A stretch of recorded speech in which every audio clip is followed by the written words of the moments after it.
So guys, நான் உங்கள் mister black பேசுகிறேன். இன்றைக்கி கதையோட பார்ட் 2. ஸோ என்னோட கதையும் முடிய போகுது. என்ன ப்ரோ சீக்கிரம் முடிஞ்சிச்சு அப்படிங்க கேட்காதீங்க. இன்றைக்கி இந்த கதையை முடிச்சிடுவோம். நாளையிலேருந்து உங்களுக்கு சில கேள்விகள் கேட்பேன், அதுக்கு ஆன்சர் பண்ணுறவங்க பண்ணுங்கள், ஓகேங்களா? இன்னொன்று, வீடியோ பிடிக்காதவங்க ஸ்கிப் பண்ணிடுங்க. ஸ்டார்டிங்கே சொல்லிட்டேன். அதாவது அந்த அப்பாவுக்கு உடம்பு சரியில்லாமல் இறந்துட்டாங்க, ஓகேங்களா? அப்போ வீட்டுக்கு ஒரு ஆம்பளை, அவங்க அப்பா இறந்தவும் ஃபேமிலியை ரன்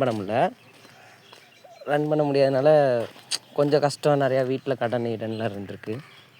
அந்த பையன்தான் இருந்து பார்க்குறான். எத்தனை நாளைக்கு தான் அவனும் உழைப்பான்? ஒரு கட்டத்து மேலே அவனாலே முடியலை, ஃபேமிலியை ரன் பண்ண முடியல. ஸோ அதோட அம்மா சொல்கிறாங்க, தங்கச்சி கல்யாணம் பண்ணி கொடுத்துட்டு அதுக்கப்புறம் லைஃப்பை பார்த்துக்கப்பா அப்படின்னு சொல்கிறாங்க. அவனும் உழைச்சிக்கிட்டே இருக்கான், காலமெல்லாம் உழைச்சிக்கிட்டே இருக்கான்.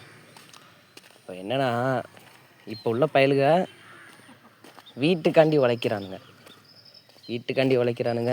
நெக்ஸ்ட்டு ஃப்யூச்சர் லைஃபு இதெல்லாம் இருக்குது, அதுக்காண்டி தான் உழைக்கிறாங்க.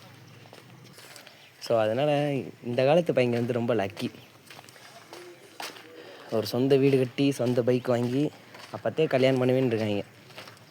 ஸோ அதனால் இந்த கதை என்ன ஷார்ட்டாக முடிஞ்சிருச்சு. பிடிச்சவங்க மட்டும் லைக் பண்ணுங்கள், பிடிக்காதவங்க ஸ்கிப் பண்ணிடுங்க, ஓகேங்களா? ஸோ நாளையிலேருந்து கொஞ்சம் ஜஸ்ட்டு கேள்வி கேட்பேன், அதுக்கு ஆன்சர் மட்டும் பண்ணால் போதும். ரொம்ப இன்ட்ரெஸ்டாக தான் போகும். So bye guys.